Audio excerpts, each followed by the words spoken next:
Hello, friends. This is Dr. John WorldPeace JD. I am the only global advocate for peace and world peace, and I'm the only advocate for Jesus Christ, as found in John 14:26.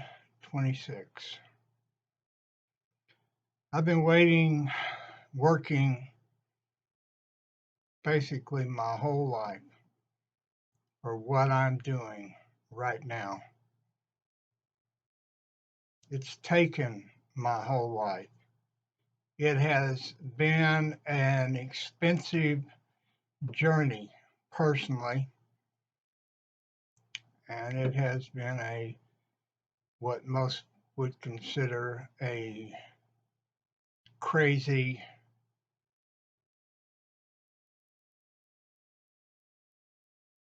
path. Uh, People give lip service to peace and world peace, but I can tell you they hate peace, the whole world, human society. Certainly, there's some that don't. But the reason, and not only that, they hate more somebody like me that advocates peace. Why is that? Well, it took me a long time to figure it out. People hate peace because peace means change. They have to change. And people work hard for what they have, no doubt. This earth dreamscape is a tough place to live. And if we all didn't have thousands, maybe millions of supporting entities, both on earth and in heaven, if you will, the spiritual reality, we couldn't survive down here. It's too hard. This entire dreamscape is made up of unfathomable, disincarnate spirits. That's what constructs this Earth's dreamscape that we're living in. It is pliable. Jesus said, ask and receive, seek and find, knock and enter.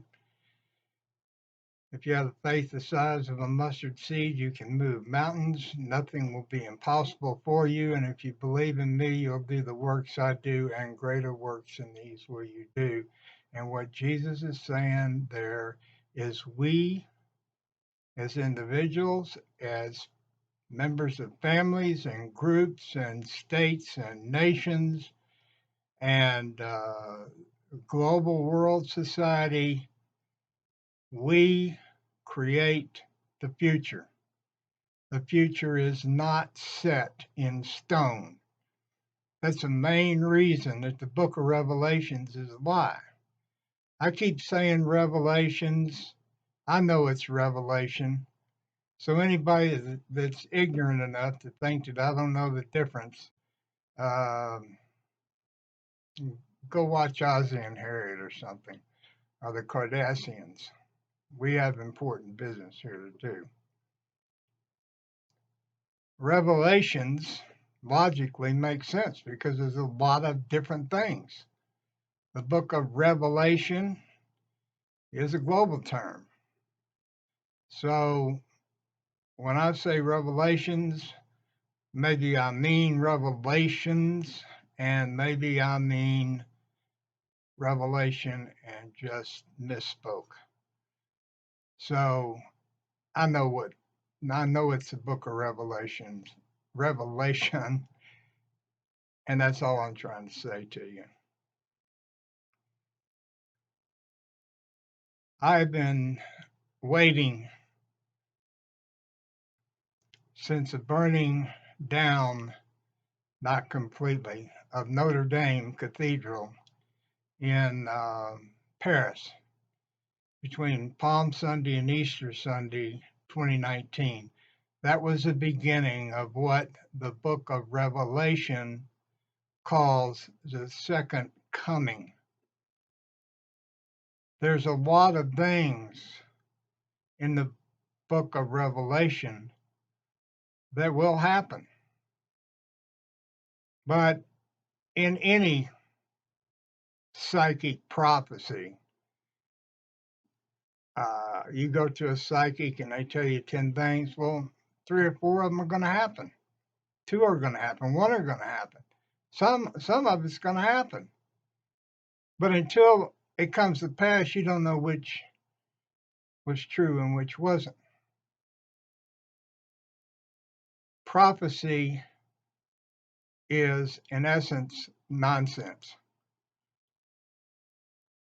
We, according to the words of Jesus, script our own future. The book of Revelation says the future is set in stone. That's a huge difference. What Jesus said, red letter words of Jesus in the gospel, ask and receive, etc., is the future is pliable.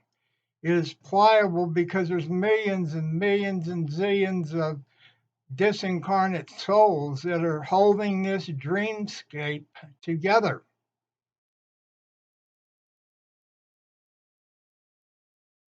All of the major religious teachers, Jesus, Buddha, Krishna, Joseph Smith, all of them. The message is do not get attached to the finite, real dreamscape because it's going to disappear. And when you die, you take nothing tangible with you. I don't care how much money you got in the bank. And God could care less. You're going to be weighed by what you did in this life. That's it. Who you were, did you create peace and harmony, or did you do bad things? Did you live in the light or did you live in the darkness? That's what God wants to know. What did you do? I don't care about your money. Any of you money obsessed people need to consider that you may die tonight and not a single thing you have that gives you status is going with you. Not your kids, not your things, not your body, nothing goes through that barrier except your history, the script you wrote and lived.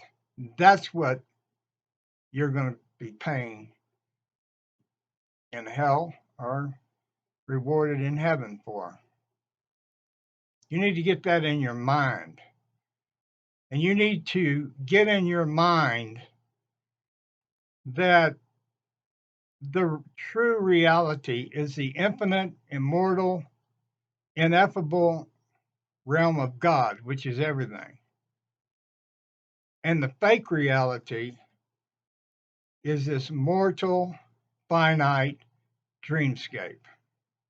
And when you start thinking that your money means something, and your assets mean something, and your job and your position and your power means something, then you are lost in darkness. Because at any moment you could be called. And when it's your time, you're gone. Accident, heart attack, whatever. So anyway, I had so much to talk about. I'm going to bleed in all kinds of different things. And then I'll expand upon those things later on. But right now, what I want to talk about is since the burning of Notre Dame in April 2019 and the appearance of the COVID virus in December 2019, the burning down of Notre Dame was the beginning of the second coming, which I call the Second Reformation. I have a book. It's on sale at Amazon. The Third Millennium, Second Reformation of Christianity.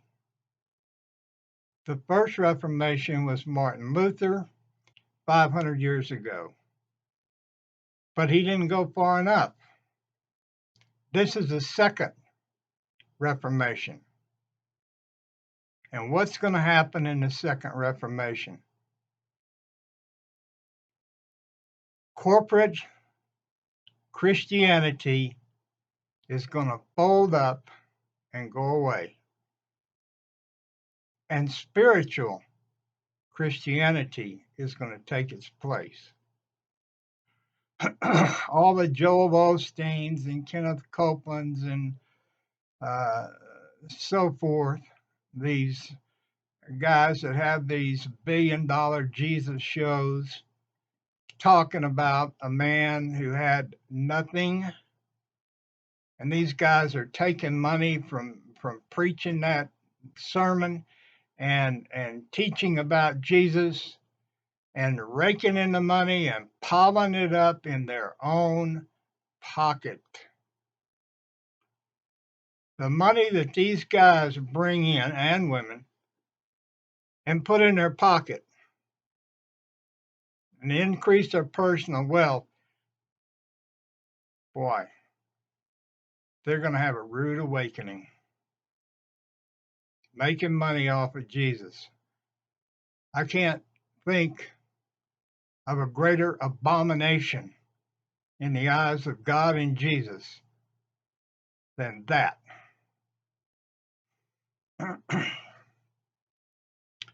The Second Reformation is going to be the ascension of humanity. The world human society is going to take a step up spiritually. It's happening. If you look at what's happened since World War II, and even you can go back to 1900, we are on a bullet train. The times and the half times that Revelation says, that's a good description. Things have sped up. And what has happened between 1900 and 1945 was mind-boggling, and what's happened between 1945 and 2021 is even surpassed that. And what's going to happen between 2021 and 2050, I can guarantee you, the baby boomers will be gone in about 10 or 15 years. There's no way they can wrap their head around it.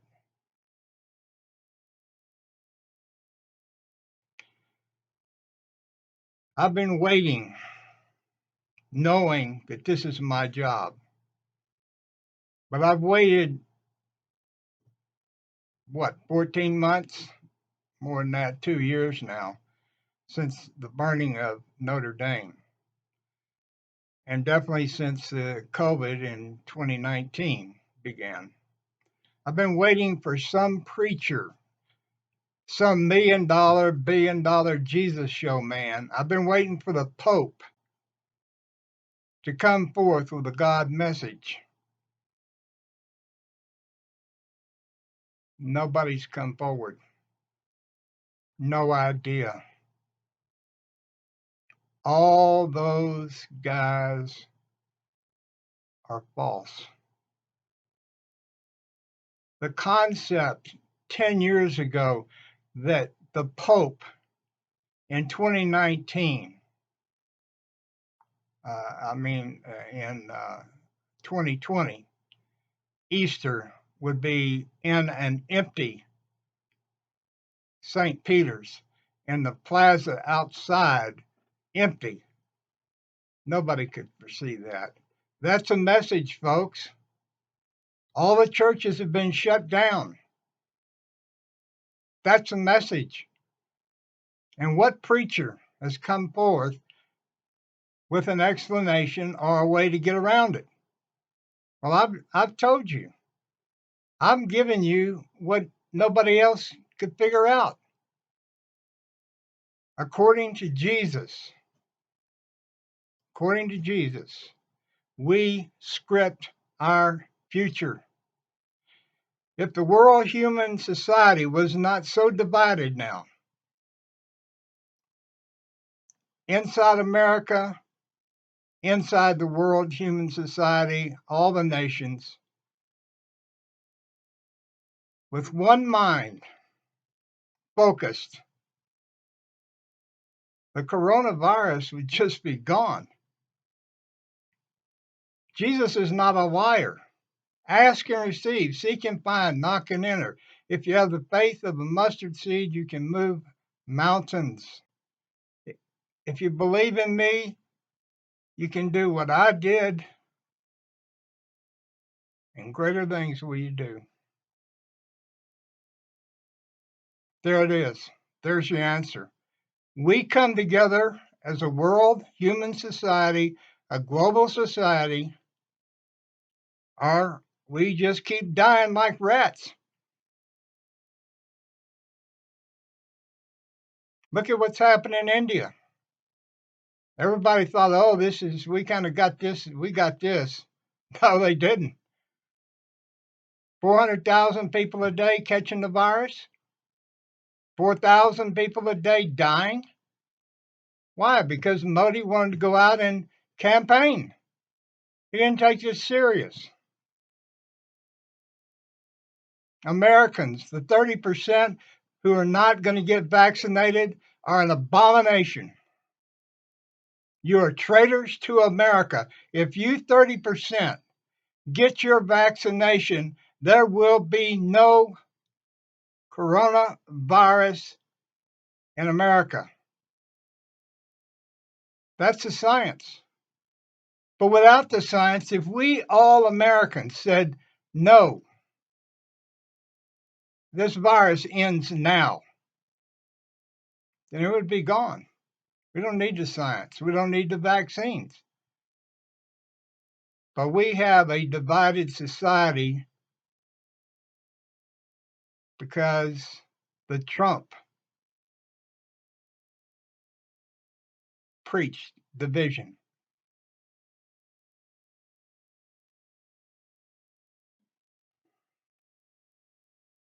That's going to pretty much wrap this up. You need to think about it. I've given you the solution that none of your preachers have come up with. I've given you the simple truth. We come together, we accept the words of Jesus, and we get rid of this coronavirus. On the science side, you 30% that are not going to get vaccinated, you're out of your mind. Say your prayer, get the vaccine. If God wants your soul, getting or not getting a vaccine is not going to make any difference. So you're foolish to go against the plan to corner and end this virus. I have a lot more to say. Hope to be making 3 or 4 tapes a day. Today is May the 11th. Thank you for your consideration.